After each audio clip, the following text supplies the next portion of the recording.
If this summer you could come alive again? My new book is almost here. Peace is more expensive than lobster, a wake-up call with lipstick. And over the next 7 weeks, I want to take you on the journey with me. On Tuesday is a special wake-up call with lipstick podcast inspired by one of the chapters of the book. Wednesday at noon, we gather together for conversation, co-working, and encouragement.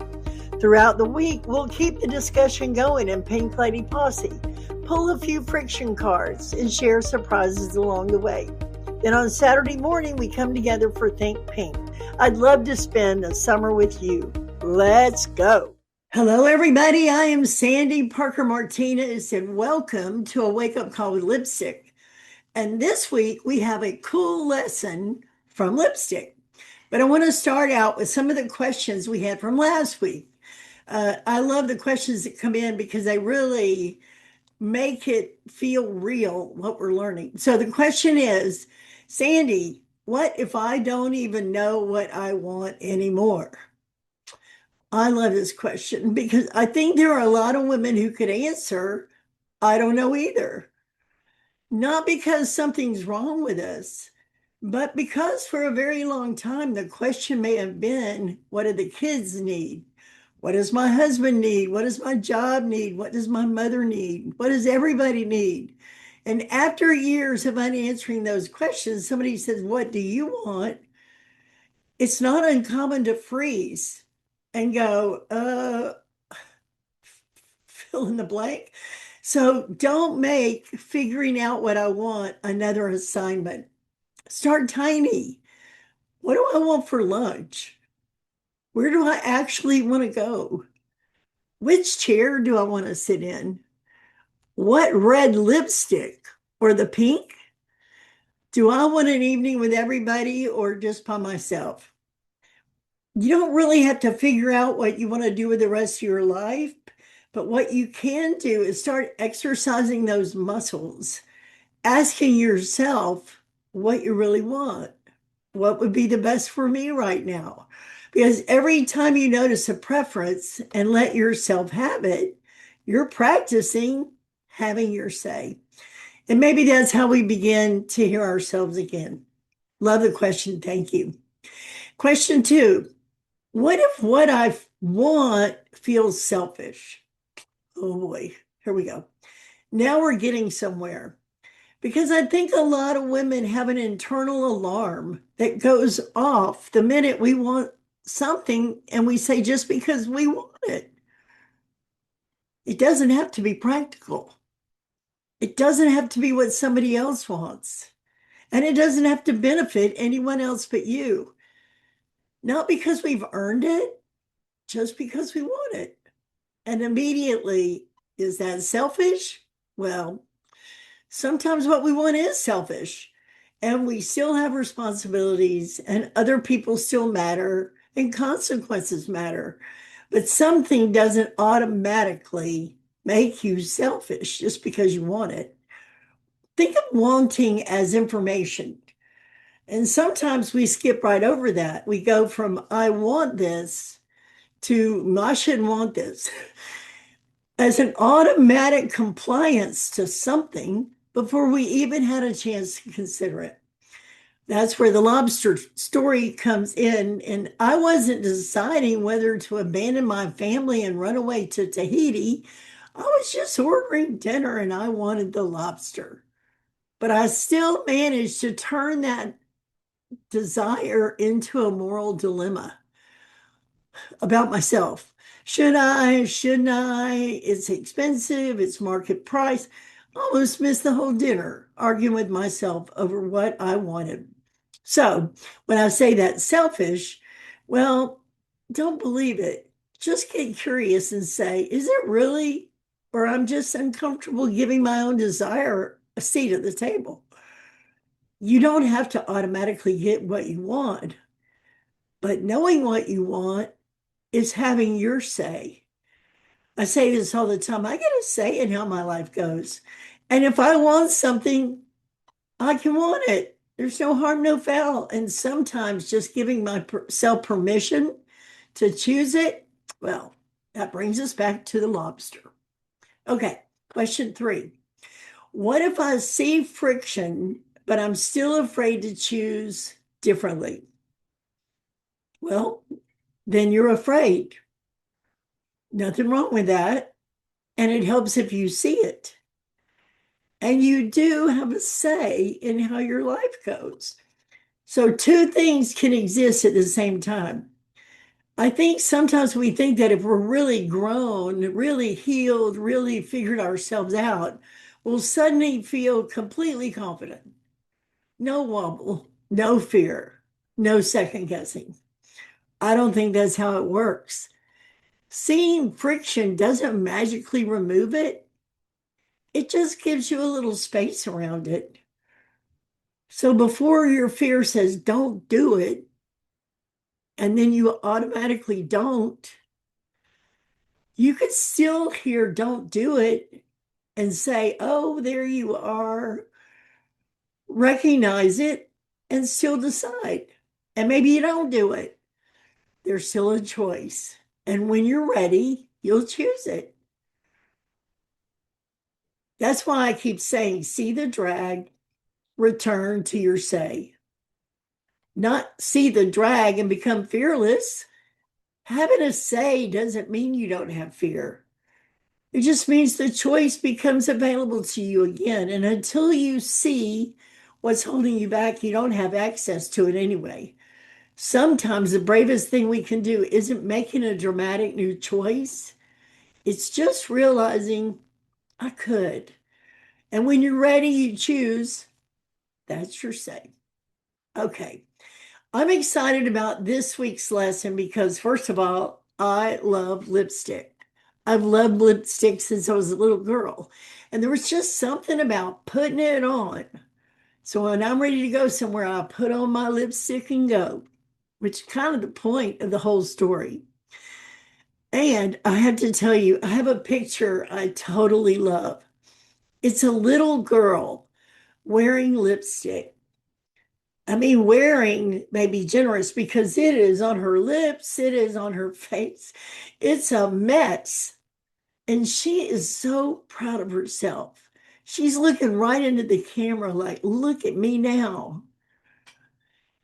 Look at that face. She thinks she's fabulous. This is what strikes me about her. She hasn't yet learned to second guess herself. She hasn't learned to turn off her delight. She isn't looking in the mirror and thinking, is that too much? Is it the right color for me? What will somebody think? Until they run into a parent. I have a funny story about my own daughter, and we love to go get makeup and go get facials and go just do girly stuff. And we love to do makeup. And I have this series of photographs of her where she's starting to put on the makeup, and then she's putting on the makeup, and then she's on the lipstick, and now it's all over her face. And I said, oh my gosh, go wash that off. The fourth picture is her having washed off that lipstick with the saddest face I've ever seen. It was a disaster. Her delight was spoiled. And now I wish I could go back and say, you wear that lipstick, girl. You just put it on. So she doesn't have to learn to collect evidence against herself. She hasn't learned to take a signal, something that happened, something someone said, something she noticed about herself, and turn it into her identity. She's just standing there thinking, look at me. And I want to be a stand for her, for that little girl and all of us. And I really don't care whether you wear lipstick or not, but I want to be the stand for you that hasn't learned to stop your own delight. Because somewhere between her and us, a lot happens. Do you remember your first lipstick?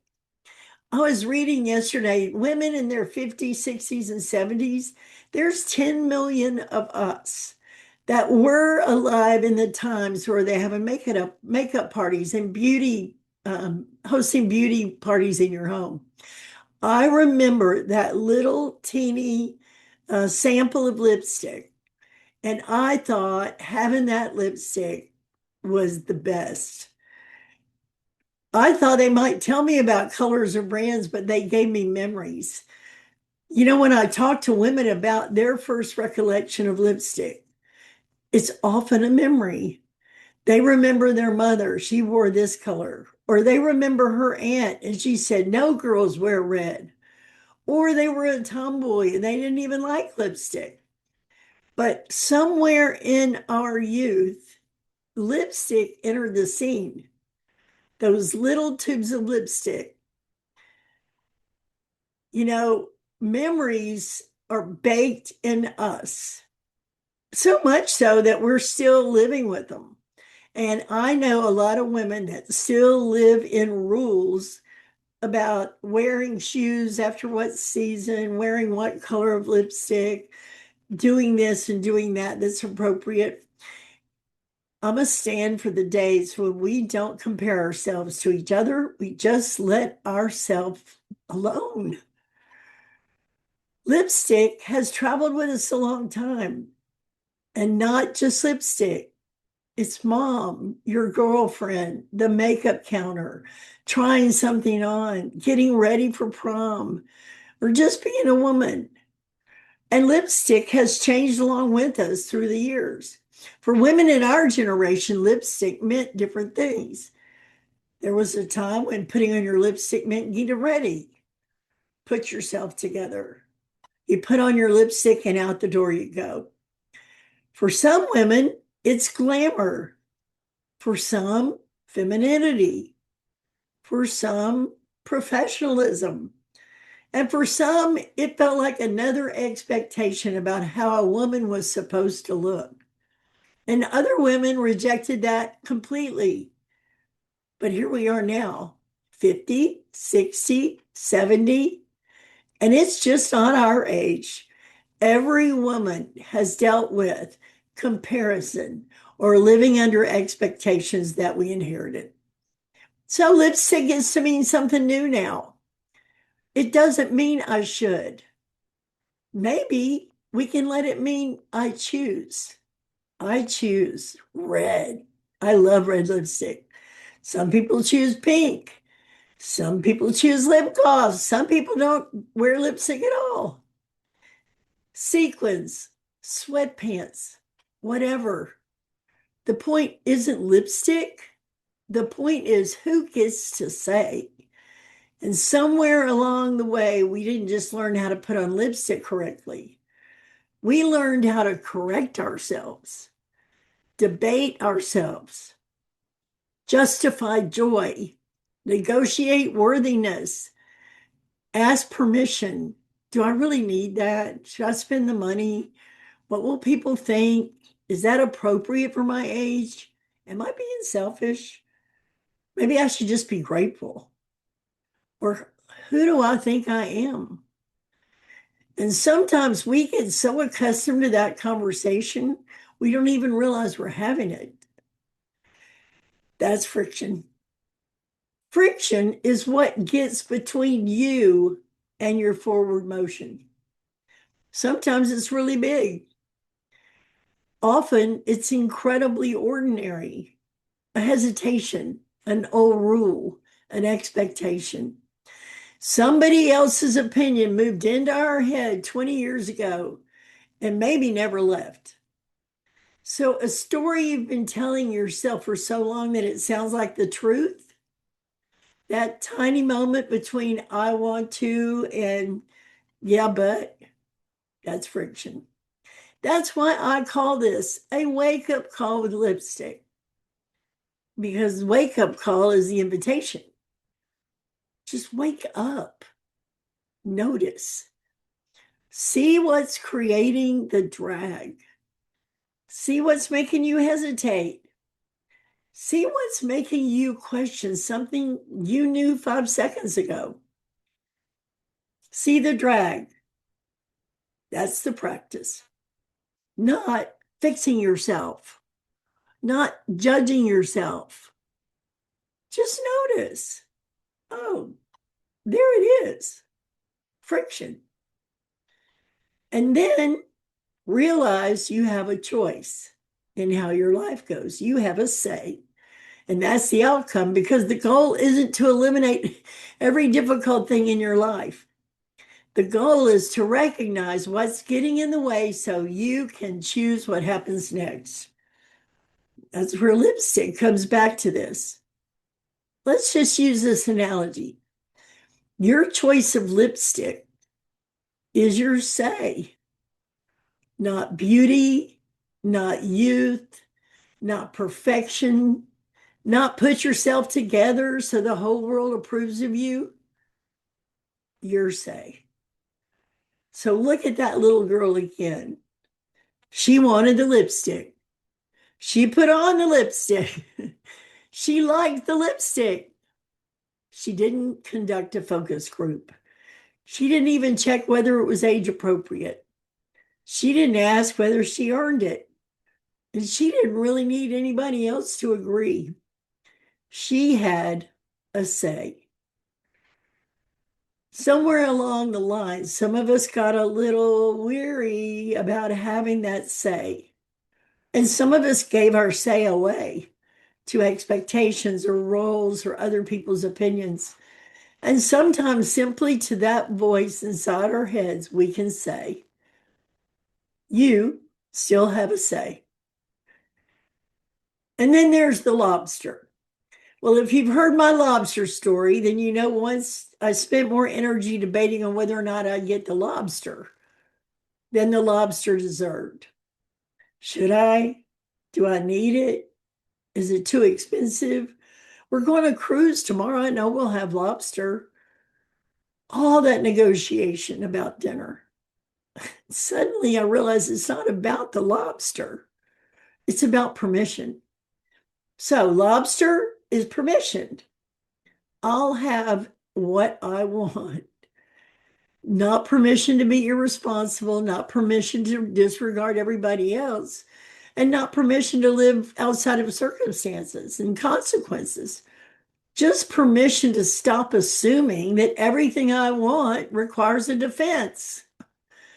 Permission is experience, to experience pleasure without justifying it. Permission to choose what you want. So these are the pieces of my book.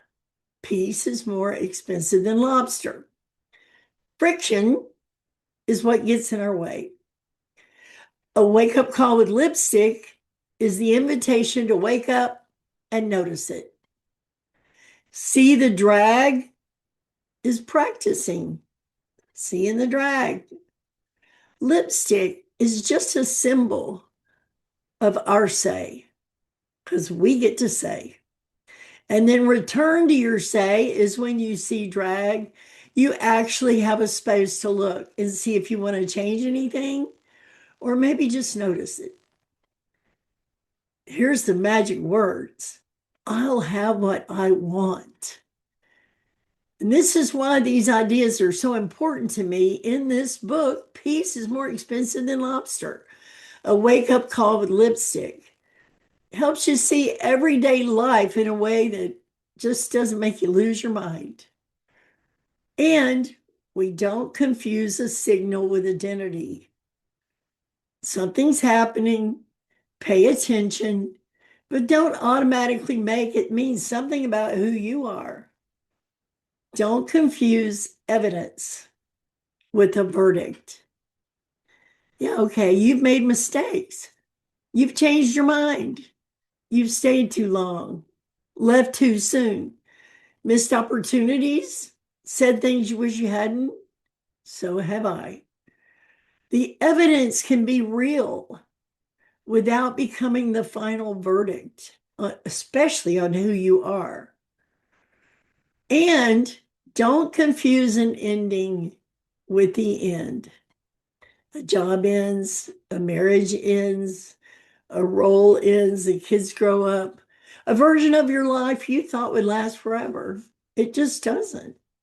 Something can be over without you being over because you are still becoming. And maybe that's why I love that little girl. lipstick all over her face, proud as she can be. I don't want to turn her into a philosophical metaphor. She's a real little girl who really got into the lipstick, but there's something in her face that you just don't want to miss. Delight without self-consciousness, before the rules, before she knew what was flattering, before she knew what was appropriate, before she learned what women are supposed to do, before she learned how to collect evidence against herself, before she learned to second guess her delight. We can't go back. And we don't want to. We've lived, we've learned, we do have some wisdom. Maybe we can carry the wisdom without carrying quite so much judgment. Maybe at 50, 60, 70, 20, 30, 40, we get to ask, what do I want now? Not what should I want, not what everybody understands, not what I can justify. What do I want? And then notice what happens next. Because that little voice immediately says, yeah, but might not be wisdom. It just might be friction. So wear sequins or wear sweatpants. Put on bright red lipstick. Or don't wear a speck of makeup. Order the lobster or the hamburger. Whatever you actually want. The point is you choose. That's your say. See the drag, return to say. And when that old voice starts collecting evidence, when a light comes on or something ends, remember, don't confuse a signal with your identity. Don't confuse evidence with a verdict. And don't confuse an ending with an end. You're not done. You're becoming. So maybe it's time you stop debating yourself quite so much. Wake up, see the drag. Remember you have a say. Give yourself permission and go. So that's my wake-up call with lipstick for today. Put on your lipstick and go. And if you don't wear lipstick, just go. So that's going to be our friction in the wild this week. I want you to just look and notice, where are you not going? That if you had the lipstick attitude, you would just go. If you weren't worried about this or that or this or that, what would you just do? So I look forward to hearing from you. I want to know what friction in the wild you're seeing. And I'll see you next week. And be sure and grab the magazine that we've created for you. Go to sandyparkermartinez.com/magazine. Get your copy, share it with the women you know, and I will see you next week. Thanks for tuning in to Pink Lady Posse Podcast, where women go from what now to what's next. Come join us at pinkladyposse.com, where we share community, resources, and tools to support your next beautiful chapter. With love, light, and a little lipstick. See you next time.